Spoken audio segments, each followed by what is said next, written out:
ಪುತ್ತೂರು ಜಿಲ್ಲೆ ಆಗಬೇಕು ಅಂತ ಹೇಳುವಂತ ಒಂದು ಬೇಡಿಕೆಯೂ ಕೂಡ ಇದೆ. ನಾವು ಕೂಡ ಬೇಡಿಕೆಯಲ್ಲಿ ಬಹಳ ಸಲ ಧ್ವನಿ ಎತ್ತಿದ್ದೇವೆ.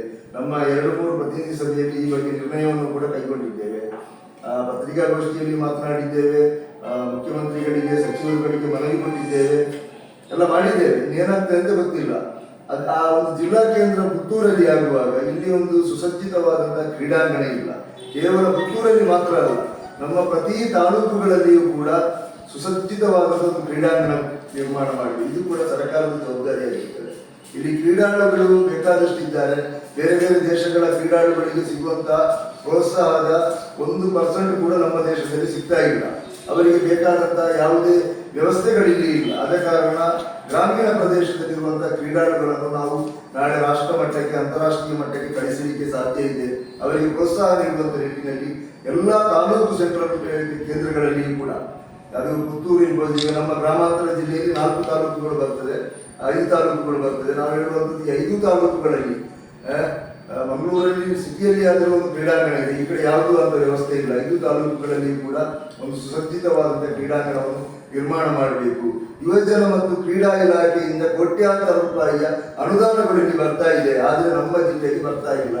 ಆದ ಕಾರಣ ಅದನ್ನು ಒಂದು ಹೊಸ ಪ್ರವಾಸೋದ್ಯಮ ನೀತಿಯನ್ನು ರೂಪಿಸಬೇಕು ಅಂತ ಹೇಳುವಂತ ಬೇಡಿಕೆಯನ್ನು ನಾವು 2021ರ ಜಿಲ್ಲಾ ಪ್ರತಿನಿಧಿ ಸಭೆಯಲ್ಲಿ ಕೂಡ ಅದನ್ನು ತಗೊಂಡಿದ್ದೇವೆ. ಆನಂತರ ಅದನ್ನು ಸರ್ಕಾರಗಳಿಗೂ ಕೂಡ, ಸಂಬಂಧಪಟ್ಟಂತಹ ಅಧಿಕಾರಿಗಳಿಗೆ, ಜನಪ್ರತಿನಿಧಿಗಳಿಗೆ ಈ ಬಗ್ಗೆ ನಾವು ಮೆಮೊರಾಂಡಮ್ ಕೂಡ ಸಲ್ಲಿಸಿದ್ದೇವೆ.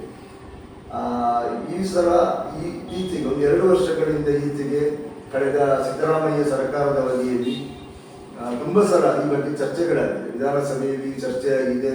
ಅದೇ ರೀತಿ ಅವತ್ತಿನ DCM ಕೂಡ ಮಂಗಳೂರಿಗೆ ಬಂದಂತಹ ಸಂದರ್ಭದಲ್ಲಿಯೂ ಕೂಡ ವಿಶೇಷವಾಗಿ ಕರಾವಳಿ ಪ್ರವಾಸೋದ್ಯಮ ಅಭಿವೃದ್ಧಿ ಮಾಡಬೇಕು ಅಂತ ಹೇಳುವಂತ ನಿಟ್ಟಿನಲ್ಲಿ ಅವರು ಮಾತನಾಡಿದ್ದಾರೆ. ಇದು ಒಳ್ಳೆಯ ವಿಚಾರ. ಜನರಿಗೆ ಉದ್ಯೋಗ ದೊರಕುವಂತಹ, ಸ್ಥಳೀಯ ಜನರಿಗೆ ಉದ್ಯೋಗ ದೊರಕುವಂತಹ ಯಾವ ಯೋಜನೆಗಳನ್ನು ಕೂಡ SDP ಸ್ವಾಗತಿಸುತ್ತದೆ. ಇಂಥ ಯೋಜನೆ ಬರಬೇಕು, ಅದನ್ನು ಸರಿಯಾದ ರೀತಿಯಲ್ಲಿ ಆದಷ್ಟು ಬೇಗ ಅನುಷ್ಠಾನ ಮಾಡಬೇಕು. ಅದಕ್ಕೆ ಸೂಕ್ತವಾದಂತಹ ಒಂದು ನೀತಿಯನ್ನು ರೂಪಿಸಬೇಕು. ಅದೇ ರೀತಿಯಲ್ಲಿ ಅದಕ್ಕೆ ಬೇಕಾದಂತಹ ಅನುದಾನವನ್ನು ಕೂಡ ಕೂಡಲೇ ಬಿಡುಗಡೆ ಮಾಡಬೇಕು ಅಂತ ಹೇಳುವಂತಹ ಬೇಡಿಕೆಯನ್ನು ನಮ್ಮ 1ನೇ ಪ್ರತಿನಿಧಿ ಸಭೆ 1ನೇ ನಿರ್ಣಯದಲ್ಲಿ ನಾವು ಕೈಗೊಂಡಿದ್ದೇವೆ. ಅದರೊಂದಿಗೆ ಮತ್ತೊಂದು ಹೇಳುವುದೇನು ಅಂತ ಹೇಳಿದ್ರೆ, ಇಲ್ಲಿ ಯಾವುದೇ ಯೋಜನೆಗಳು ಬರುವಾಗ ಸರ್ಕಾರದ ಯೋಜನೆಗಳು ದಕ್ಷಿಣ ಕನ್ನಡ ಜಿಲ್ಲೆಗೆ ಬರುವುದೇ ತುಂಬಾ ಕಡಿಮೆ. ಉಳಿದ ಜಿಲ್ಲೆಗಳಿಗೆ ನೋಡಿದರೆ, ಕಂಪೇರ್ ಮಾಡಿ ನೋಡಿದರೆ ನಮ್ಮ ಜಿಲ್ಲೆಯಲ್ಲಿ ಯಾವತ್ತೂ ಕೂಡ ತಾರತಮ್ಯವೇ ಇಲ್ಲಿ ನಮಗೆ ಕಾಣಲಿಕ್ಕೆ ಆಗ್ತಾ ಇರುವುದು. ಯಾಕೆಂದ್ರೆ ನಮಗೆ ಬುದ್ಧಿವಂತರ ಜಿಲ್ಲೆ ಅಂತ ಹೇಳುವಂತ ಒಂದು ಹಣೆಪಟ್ಟಿ ಕಟ್ಟಿ ನಮ್ಮನ್ನು ಇಟ್ಟಿದ್ದಾರೆ. ಉಳಿದ ಜಿಲ್ಲೆಗಳಲ್ಲಿ ಹೈದರಾಬಾದ್ ಕರ್ನಾಟಕ, ಮೈಸೂರು ಕರ್ನಾಟಕ, ಮಧ್ಯ ಕರ್ನಾಟಕ, ಬಯಲುಸೀಮೆ ಈ ಕಡೆಯಲ್ಲೆಲ್ಲ ಬರುವ ಯೋಜನೆಗಳು 10% ಕೂಡ ಇಲ್ಲಿ ಬರ್ತಾ ಇಲ್ಲ.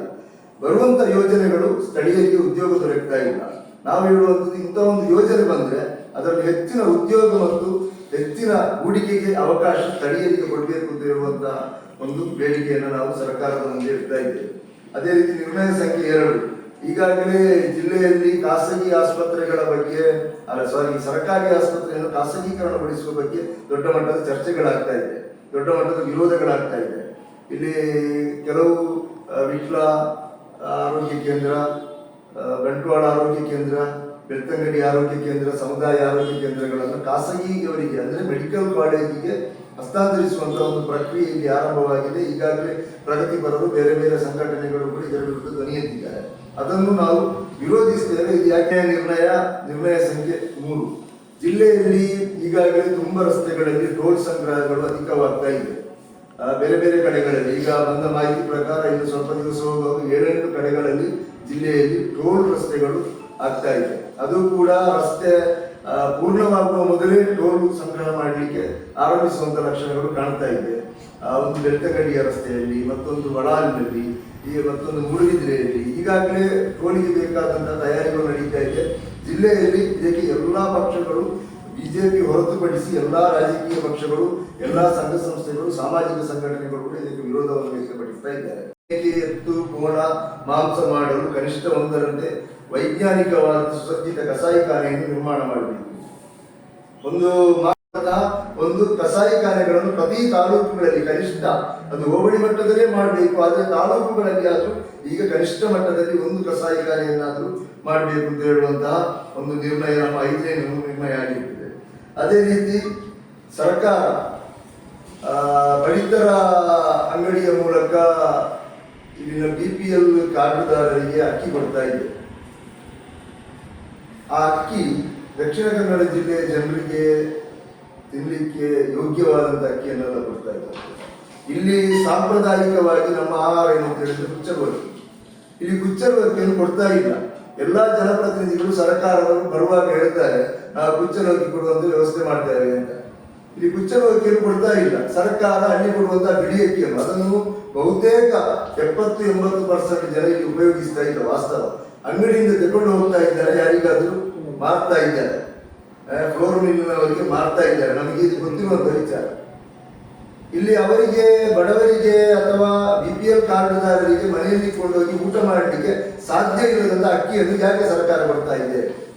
ಯಾಕೆ ನಮ್ಮ ಜನಪ್ರತಿನಿಧಿಗಳಿಗೆ ಈ ಕರಾವಳಿ ಜಿಲ್ಲೆಯಲ್ಲಿ, ಉಡುಪಿ, ದಕ್ಷಿಣ ಕನ್ನಡದಂತ ಕರಾವಳಿ ಜಿಲ್ಲೆಯಲ್ಲಿ ಕುಚ್ಚಲು ಅಕ್ಕಿಯನ್ನು ಪೂರೈಸಲಿಕ್ಕೆ ಯಾಕೆ ಸಾಧ್ಯ ಆಗ್ತಾ ಇಲ್ಲ? ಇದು ನಮ್ಮ ಒಂದು ಪ್ರಮುಖ ಬೇಡಿಕೆಯಾಗಿರ್ತದೆ. ಆದ ಕಾರಣ ನಾವು ಸರ್ಕಾರದಲ್ಲಿ ಒತ್ತಾಯ ಮಾಡುವುದು ಏನು ಅಂತ ಹೇಳಿದ್ರೆ, ನೀವು ನಮ್ಮ ಕರಾವಳಿ ಜಿಲ್ಲೆಗೆ ಇಲ್ಲಿನ ಜನರ ಆಹಾರವಾದಂಥ ಕುಚ್ಚಲು ಅಕ್ಕಿಯನ್ನು ಪಡಿತರ ಕಾರ್ಡ್ ಮೂಲಕ ವಿತರಿಸಬೇಕು. ಕಡಬ ತಾಲೂಕಿನ ಕೊಯ್ಲದಲ್ಲಿ ನಿಮಗೆಲ್ಲ ಗೊತ್ತಿದೆ, ಕಳೆದ 14-13 ವರ್ಷಗಳಿಂದ ಒಂದು ಪಶುವೈದ್ಯಕೀಯ ಮತ್ತು ಮೀನುಗಾರಿಕಾ ವಿಶ್ವವಿದ್ಯಾನಿಲಯದ ಕೆಲಸ ಮಂದಗತಿಯಲ್ಲಿ ಸಾಗ್ತಾ ಇದೆ. ಬಹುಶಃ ಬಿ ಸದಾನಂದ ಗೌಡರು ಈ ರಾಜ್ಯದ ಮುಖ್ಯಮಂತ್ರಿಯಾಗಿದ್ದಂಥ ಸಂದರ್ಭದಲ್ಲಿ ಅಲ್ಲಿ ಒಂದು ಬಜೆಟ್ ಅಲ್ಲಿ ಆಗಿರ್ತದೆ ಈ ಘೋಷಣೆ ಮಾಡಿ, ಆ ಬಜೆಟ್ ಅಲ್ಲಿ ಘೋಷಣೆ ಮಾಡಿ ಇವತ್ತಿಗೆ 14-13 ವರ್ಷ ಆಗಿದೆ. ಪಶುವೈದ್ಯಕೀಯ ಮತ್ತು ಮೀನುಗಾರಿಕಾ ವಿಶ್ವವಿದ್ಯಾನಿಲಯವನ್ನು ಕೊಯ್ಲದಲ್ಲಿ ಮಾಡುವುದು ಅಂತ. ಇನ್ನೂ ಕೂಡ ಅದು ಕೆಲಸ ಪೂರ್ತಿಯಾಗಿಲ್ಲ. ಯಾರು ಅದರ ಬಗ್ಗೆ ಮಾತನಾಡ್ತಾ ಇಲ್ಲ, ಕೇಳ್ತಾ ಇಲ್ಲ. ತುಂಬಾ ನಿಧಾನವಾಗಿ ಕೆಲಸ ಆಗ್ತಾ ಇದೆ. ಮೊನ್ನೆ ಕಳೆದ ಬಜೆಟ್ನಲ್ಲಿ ಏನೋ ಒಂದು ಚಿಕ್ಕ ಅನುದಾನವನ್ನು ಅದಕ್ಕೆ ಇಟ್ಟಿದ್ದಾರೆ, ಏನಾಗಿದೆ ಅಂತ ಗೊತ್ತಿಲ್ಲ. ಅದು ಜನರಿಗೆ ಅದೊಂದು ಕುತೂಹಲ ಇದೆ. ಇಷ್ಟು ದೊಡ್ಡ ಒಂದು ಯೋಜನೆ ನಮ್ಮ ಜಿಲ್ಲೆಗೆ ಬರ್ತಾ ಇದೆ, ಅದು ಕೂಡ ತುಂಬಾ ತಡವಾಗಿ ಅದೊಂದು ಯೋಜನೆ ಬಂದಿದೆ, ಅದು ಯಾಕೆ ಅನುಷ್ಠಾನ ಆಗ್ತಾ ಇಲ್ಲ ಅಂತ ಅರ್ಥ ಆಗ್ತಾ ಇಲ್ಲ. ಅದರಿಂದ ಸರ್ಕಾರಕ್ಕೆ ನಾವು ಒತ್ತಾಯ ಮಾಡುವುದು ಏನು ಅಂತ ಹೇಳಿದ್ರೆ, ನಾವು ಕಳೆದ ಬಜೆಟ್ ಸಂದರ್ಭದಲ್ಲಿ, ಈ ಸಲ ಇದಕ್ಕಿಂತ ಮೊದಲ ಬಜೆಟ್ ಸಂದರ್ಭದಲ್ಲಿ ಒಂದು ಜನತಾ ಬಜೆಟ್ ಅಂತ ಮಂಡನೆ ಮಾಡಿ ನಾವು ಸರ್ಕಾರಕ್ಕೆ ಕೆಲವು ಬೇಡಿಕೆಗಳನ್ನು ಸಲ್ಲಿಸಿದ್ವಿ. ಆ ಬೇಡಿಕೆಗಳಲ್ಲಿ ಇಲ್ಲಿ ದಕ್ಷಿಣ ಕನ್ನಡದ ಕೊಯ್ಲಾದಲ್ಲಿರುವಂತಹ ಪಶುವೈದ್ಯಕೀಯ ಕಾಲೇಜನ್ನು ಕೂಡಲೇ ತ್ವರಿತಗತಿಯಲ್ಲಿ ಕೆಲಸ ಮುಗಿಸಬೇಕು ಅಂತ ಹೇಳುವಂತಹ ಒಂದು ಬೇಡಿಕೆಯನ್ನು ಕೂಡ ಅವತ್ತು ಸಲ್ಲಿಸಿದ್ವಿ. ಆ ನಂತರ ಬಜೆಟ್ನಲ್ಲಿ ಒಂದಷ್ಟು ಅನುದಾನ ಕೂಡ ಅದಕ್ಕೆ ರಿಲೀಸ್ ಆಗಿತ್ತು.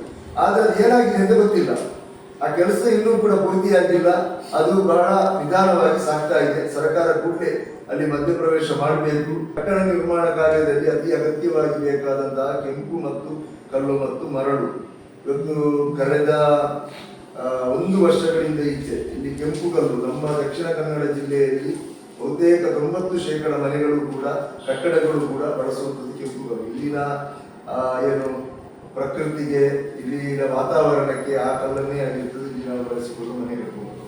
ಆದರೆ ಇಲ್ಲಿ ಸರ್ಕಾರದ ಕೆಲವು ನಿಯಮಗಳಿಂದಾಗಿ ಆ ಕಲ್ಲನ್ನು ತೆಗೀಲಿಕ್ಕೆ ಅನುಮತಿ, ಸರ್ಕಾರದ ಕೆಲವು ಏನು ರಾಯಲ್ಟಿ ಇಂಥ ವಿಚಾರಗಳಿಂದಾಗಿ ಆ ಕಲ್ಲು ತುಂಬ ಸಮಯ ಸಿಗದೇ ಇತ್ತು. ಇವಾಗ ಕಲ್ಲು ಸಿಗ್ತಾ ಇದೆ, ಅದು ಕೂಡ ಅಧಿಕೃತವಾಗಿ ಬ್ಲ್ಯಾಕ್ ಅಲ್ಲಿ ಆ ಕಲ್ಲು ಸಿಗ್ತಾ ಇದೆ. ಅದೇ ರೀತಿ ಮರಳು ಕೂಡ ರೇಟ್ ಏನು 27 ರೂಪಾಯಿ ಇದ್ದಂಥ ಕಲ್ಲು ಈಗ 50 ರೂಪಾಯಿಗೆ ತಲುಪಿದೆ. ಈಗ ಸ್ವಲ್ಪ ಕಡಿಮೆ ಆಗಿದೆ, ಸ್ವಲ್ಪ ಈಗ ಕಡಿಮೆ ಆಗಿದೆ. 50-55 ರೂಪಾಯಿಗೆ ಈಗ ಕಲ್ಲು ಸಿಗ್ತಾ ಇದೆ. ಹೇಗೆ ಜನಸಾಮಾನ್ಯರು, ಮಧ್ಯಮ ವರ್ಗದವರು, ಬಡವರು ಇಲ್ಲಿ ಮನೆ ಕಟ್ಟುವುದು ಹೊಯ್ಗೆ ಸಿಗ್ತಾ ಇಲ್ಲ. ಹೊಯ್ಗೆ ಒಂದು 3 ಯೂನಿಟಿನ ಹೊಯ್ಗೆಗೆ ಎಷ್ಟು 12,000, 30,000, 25,000, 35,000 ಈ ರೀತಿಯಲ್ಲಿ ಸಿಗ್ತಾ ಇದೆ. ಒಂದು ಸಮಯದಲ್ಲಿ 10-12,000 ಸಿಗ್ತಾ ಇದೆ ಅಂತ ಹೊಯ್ಗೆ. ಹೀಗೆ ಆದ್ರೆ ಯಾಕೆ ಇದರ ಬಗ್ಗೆ ಜಿಲ್ಲೆಯ ಜನರು ಏನು, ಇಲ್ಲಿನ ಜನಪ್ರತಿನಿಧಿಗಳು ಜೀವಂತ ಇದ್ದಾರ ಅಂತ ನಮಗೆ ಸಂಶಯ ಆಗ್ತಾ ಇದೆ. ಜೀವಂತ ಇದ್ದಾರೆ ಜನಪ್ರತಿನಿಧಿಗಳು. ಈ ಜಿಲ್ಲೆಯ ಜನರ ಸಮಸ್ಯೆಯ ಬಗ್ಗೆ ಸ್ಪಂದನೆ ಮಾಡಲಿಕ್ಕೆ ಸಾಧ್ಯ ಇಲ್ಲದವರು ಯಾಕೆ ಇವರು ಜನಪ್ರತಿನಿಧಿಗಳಾಗಿದ್ದಾರೆ? ಕಳೆದ 1 ವರ್ಷದಿಂದ ಅದೆಷ್ಟೋ ಹೋರಾಟಗಳಾಗಿದೆ ಈ ಜಿಲ್ಲೆಯಲ್ಲಿ. 1 ವರ್ಷದಿಂದ ಎಷ್ಟೋ ಕಾರ್ಮಿಕರಿಗೆ ಕೆಲಸ ಇಲ್ಲದೆ ಆಗಿದೆ. ಎಷ್ಟೋ ಮಂದಿ ಅವರ ಏನು ಎಲ್ಲಿಂದ ಬಂದು ಇಲ್ಲಿ ಈ ಕ್ಷೇತ್ರದಲ್ಲಿ ದುಡಿಯುವವರು ನಿರ್ಗತಿಕರಾಗಿದ್ದಾರೆ. ಖಾಸಗೀಕರಣ ಮಾಡುವಂತ ಒಂದು ಹುನ್ನಾರ ನಡೀತಾ ಇದೆ. ಮೊನ್ನೆ ಮಾತನಾಡುವಾಗ DK ಶಿವಕುಮಾರ್ ಅವರು ಹೇಳಿದ್ರು, ನಾವು ಅದನ್ನು ಪರಿಶೀಲಿಸ್ತೇವೆ, ಅದಕ್ಕೆ ಹೋಗುದಿಲ್ಲ ಅಂತ ಹೇಳಿದ್ರು. ಆದರೂ ಕೂಡ ನನಗೆ ಬಲವಾದಂತಹ ಡೌಟ್ ಇದೆ. ಯಾಕೆಂತ ಹೇಳಿದ್ರೆ ಈಗಾಗಲೇ ಸರ್ಕಾರ ಟಾಟಾ ಕಂಪನಿಗೆ ಅದನ್ನು ಕೊಡುವಂತಹ ಒಂದು ವ್ಯವಸ್ಥೆಗಳು ನಡೀತಾ ಇದೆ. ಅದು ನಮ್ಮ ಜಿಲ್ಲೆಯ ಮೆಸ್ಕಾ ಈಗಾಗಲೇ ನಮ್ಮ ರಾಜ್ಯ ಪ್ರತಿನಿಧಿ ಸಭೆ ಕೂಡ ಮೊನ್ನೆ 28ನೇ ತಾರೀಕಿನಂದು ರಾಯಚೂರಿನಲ್ಲಿ ನಡೆದಿದೆ. ಅದರಲ್ಲಿ ಕೂಡ ಎಸ್ಕಾಂಗಳನ್ನು ಖಾಸಗೀಕರಣ ಮಾಡುವ ವಿಚಾರದಲ್ಲಿ ಕೂಡ ನಾವು ನಿರ್ಣಯವನ್ನು ಕೈಗೊಂಡಿದ್ದೇವೆ. ನಾವು ಕೂಡ ಅದಕ್ಕಿಂತ ಮೊದಲು ಎಸ್ಕಾಂಗಳನ್ನು ಖಾಸಗೀಕರಣ ಮಾಡುವಂಥ ವಿಚಾರದಲ್ಲಿ ನಿರ್ಣಯವನ್ನು ಕೈಗೊಂಡಿದ್ದೇವೆ. ಅದನ್ನು ಕೂಡ ನಾವು ವಿರೋಧಿಸ್ತೇವೆ. ಯಾಕೆಂತ ಹೇಳಿದ್ರೆ ಇದರಲ್ಲಿ ತುಂಬಾ ಭವಿಷ್ಯದಲ್ಲಿ ಏನು ಪ್ರೀಪೇಯ್ಡ್ ಏನು ರೀಚಾರ್ಜ್ ಮಾಡಿ ಕರೆಂಟ್ ಬರುವಂತಹ ಒಂದು ವ್ಯವಸ್ಥೆ. ಪುತ್ತೂರು, ಬೆಳ್ತಂಗಡಿ, ಬಂಟ್ವಾಳ ತಾಲೂಕಿನಲ್ಲಿ ಸರ್ಕಾರಿ ಬಸ್ ಇಲ್ಲದಂತ ಎಷ್ಟೋ ಪ್ರದೇಶಗಳಲ್ಲಿ ಸರ್ಕಾರಿ ಬಸ್ಸುಗಳು ಓಡ್ತಾ ಇಲ್ಲ.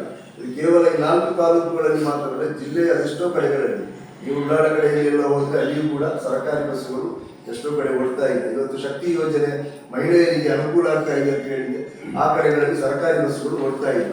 ಅದೇ ಓಡುವಂತ ಸರ್ಕಾರಿ ಬಸ್ಸುಗಳನ್ನು ಇವತ್ತು ಕಡಿತಗೊಳಿಸಿದ್ದಾರೆ. ಯಾವಾಗ ಸರ್ಕಾರ ಶಕ್ತಿ ಯೋಜನೆಯನ್ನು ಜಾರಿಗೆ ತಂದಿದೆ, ಆ ನಂತರ ಬಹುತೇಕ ಕಡೆಗಳಲ್ಲಿ ರೂಟ್ ಬಸ್ಸುಗಳ ಕಡಿತ ಆಗಿದೆ. ನೀವು ಧರ್ಮಸ್ಥಳ ಮತ್ತು ಮಂಗಳೂರಿಗೆ ಹೋಗುವಂತ ಎಷ್ಟೋ ಬಸ್ಸುಗಳು ಇವತ್ತು ಕಡಿತಾ ಇದೆ. ಬಹುತೇಕ ಬಸ್ಸುಗಳೆಲ್ಲ ಇವತ್ತು ತುಂಬಿ ತುಳುಕ್ತಾ ಇದೆ. ಈ ಮಂಗಳೂರಿನಿಂದ ಹತ್ತಿದ್ರೆ ಕೆಲವರು ಬೆಳ್ತಂಗಡಿಯವರೆಗೂ ಕೂಡ ನಿಂತುಕೊಂಡು ಹೋಗಬೇಕಾದಂತ ಪರಿಸ್ಥಿತಿ ಇದೆ. ಪುತ್ತೂರಲ್ಲಿ ಕೂಡ ಹಾಗೆ ತುಂಬಾ ಬಸ್ಸುಗಳು ಕಡಿತವಾಗಿದೆ. ಎಷ್ಟೋ ಗ್ರಾಮೀಣ ಪ್ರದೇಶಗಳಿಗೆ ಇವತ್ತಿಗೂ ಕೂಡ ಸರ್ಕಾರಿ ಬಸ್ಸುಗಳು ಓಡ್ತಾ ಇಲ್ಲ.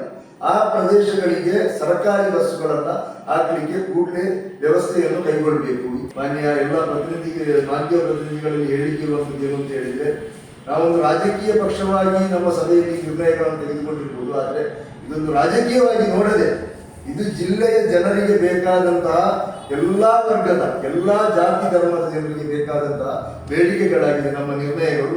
ಈ ನಿರ್ಣಯ ಅನುಷ್ಠಾನಕ್ಕೆ ತರಬೇಕು. ನಮ್ಮ ಜಿಲ್ಲೆಯ ಬೇಡಿಕೆಗಳನ್ನು ನಮ್ಮ ಜಿಲ್ಲೆಯಲ್ಲಿ ಚರ್ಚೆ, ಮಾನ್ಯ ಮಾಧ್ಯಮ ಪ್ರತಿನಿಧಿಗಳು ಈ ಬಗ್ಗೆ ದೊಡ್ಡ ಮಟ್ಟದ ಚರ್ಚೆಯನ್ನು ಹುಟ್ಟುಹಾಕಿದರೆ ಖಂಡಿತವಾಗಿಯೂ ನಮ್ಮ ಜಿಲ್ಲೆಯನ್ನು ಪರಿಗಣಿಸುವಂತ ಸಾಧ್ಯತೆ ಇದೆ. ನಮ್ಗೆ ಗೊತ್ತಿದೆ, ಬೇರೆ ಬೇರೆ ವಿಚಾರಗಳಲ್ಲಿ ಚರ್ಚೆ ಆಗುವಾಗ ಮಾತ್ರ ಅದು ರಾಜ್ಯ ಸರ್ಕಾರದಲ್ಲಿ ಪರಿಗಣನೆಗೆ ಬರ್ತದೆ. ಆದ ಕಾರಣ ಮಾಧ್ಯಮದ ಎಲ್ಲ ಮಿತ್ರರಲ್ಲಿ ವಿನಂತಿ ಮಾಡುವುದೇನು ಅಂತ ಹೇಳಿದ್ರೆ, ಈ ವಿಚಾರವನ್ನು ಇಟ್ಕೊಂಡು ತಾವುಗಳು ಚರ್ಚೆ ಮಾಡಬೇಕು, ತಾವುಗಳು ವರದಿ ಮಾಡಬೇಕು, ತಾವುಗಳ ಬೇಡಿಕೆಯನ್ನು ಸರ್ಕಾರದ ಮುಂದೆ ಮಂಡನೆ ಮಾಡಬೇಕು. ನಮ್ಮ ಜಿಲ್ಲೆಯನ್ನು ಕಡೆಗಣಿಸುವುದನ್ನು, ನಮ್ಮ ಜಿಲ್ಲೆಯ ಮೇಲೆ ಮಲತಾಯಿ ಧೋರಣೆ ತೋರುವುದನ್ನು, ನಮ್ಮ ಜಿಲ್ಲೆಯ ಜನಪ್ರತಿನಿಧಿಗಳ ಮೌನವನ್ನು ನಾವು ಖಂಡಿಸಬೇಕು. ಆದರೆ ಮಾತ್ರ ನಮ್ಮ ಜಿಲ್ಲೆ ಅಭಿವೃದ್ಧಿಗೆ ಹೋಗಲಿಕ್ಕೆ ಸಾಧ್ಯವಿದೆ ಅಂತ ಹೇಳುವಂತಹ ಒಂದು ಮಾತನ್ನ ಈ ಸಂದರ್ಭದಲ್ಲಿ ಹೇಳ್ತಾ ಇದ್ದೀನಿ. ಸುದ್ದಿ ಚಾನಲ್, ಕ್ಷಣ ಕ್ಷಣದ ಸುದ್ದಿಗಾಗಿ. That's my gadget. Let's go have some fun then.